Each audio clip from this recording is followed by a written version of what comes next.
Good morning বন্ধুরা, আমরা হঠাৎ করেই দেখতে পাচ্ছ সবাই ট্রেনে হঠাৎ করেই আমরা প্ল্যান হলো শান্তিনিকেতন যাব। আগের দিন রাতেই প্ল্যান করতে পারি, কাটিনি জামিশন কেটে আমরা হলদিবাড়ি সুপারফাস্টে উঠে পড়েছি। প্রায় 11 জনের টিম, 11 জন মিলে সবাই মিলে যাচ্ছি। এই যে সবাই যে যার বাচ্চাতে বসছে, বসে সবাইকে একটু দেখিয়ে পাচ্ছি কে কোথায় বসলো না বসলো, এটা দেখাদেখি করছে, কথা বলছে। আর আমরা সবাই মিলে ঘুরতে যাচ্ছি শান্তিনিকেতন 2 দিনের জন্যে। হঠাৎ করে প্ল্যানটা হলো, তো ভালোই লাগছে সবাই মিলে এই প্রথম সবাই এই সবাই মিলে ঘুরতে যাচ্ছি। আর এই যে দেখো, আমিও একটু দেখে নিলাম, এই ড্রেসটা পরেছি। আর এই যে সুপারফাস্ট ট্রেনটা ছেড়ে দিয়েছে আমাদের, আর আমরা যাচ্ছি। দেখো যেতে যেতে কী করি। আর এই দেখো যেতে যেতে চারপাশের ভিউটা দেখাচ্ছি। আর এই যে আজকের খাওয়ার সবাই অনেক কিছু এনেছিল, সেগুলো ভাগ করে খেয়েছি। আর ফারাক্কা বেড়েছে, এই প্রথম দিনের বেলা পার হলাম।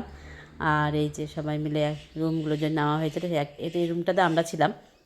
সবাই এখানে বসে গল্প করছি বা ফটো তুলছিলাম। বাইরে প্রচণ্ড ঝড় বৃষ্টি হচ্ছিলো, রেডি ফেডি হয়ে বেরোতে পারিনি। তো সেই জন্যে এখানেই সবাই ফটো তুলছিল যে যার মতন করে। আর আমি একটা জিন্স আর টপ পরে নিয়েছিলাম। আর এটা পরের দিন সকালে আমরা কঙ্কালীতলা মন্দিরে গিয়েছিলাম, ওখানে দর্শন করলাম। ওখানে মন্দিরে আমি আগেও গিয়েছিলাম, তো এবার অনেকে মিলে সবাই মিলে গেছি আর কি। শান্তিনিকেতন আরেকবার গিয়েছিলাম, তবে এত ভালো করে ঘোরা হয়নি। তো যাই হোক, মোটামুটি এই যে এখানে কোপাই নদীর তীরে এই বাউল গান করছিল লোকটা, খুব সুন্দর গান করছিল। তো আমার মেয়েটা ভিডিওটা ক্যাপচার করে নিল, খুব সুন্দর লাগছিল গানগুলো করছিল যে।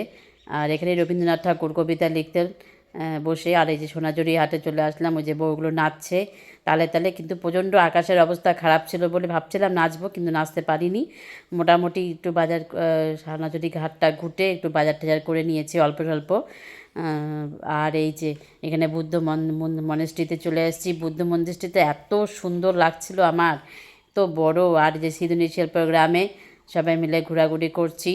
আমরা ওখান থেকে হোটেল থেকে আমরা টোটোতেই চলে এসেছিলাম, সবাই আশেপাশে ঘুরছিলাম। 2টা টোটো নেওয়া হয়েছিল, আরও যে ছিল তারা 6 জন, আমরা এখানে 6-7 জন উঠেছিলাম। 2টা টোটো মিলে আমরা যে যার মতন আছি। আর এখানে যে জলপদ্ম যে ফুটেছিল, এটা একটু ভিডিওটা করছিলাম। আর এই যে কোথায় সেই তাল গাছ, তারপর রবীন্দ্রনাথ কোথায় নাটক হতো, কোথায় গান শেখাতো, সঙ্গীত ভবন, শিশু শিক্ষা ভবন, সেই ভবনগুলো চারপাশে আমাদেরকে টোটোতে যেহেতু ওখানে ভিতরে ঢোকার অ্যালাউ নেই, তাই আমরা ঢুকতে পারিনি। আবার দেখা হবে, টাটা, বাই বাই।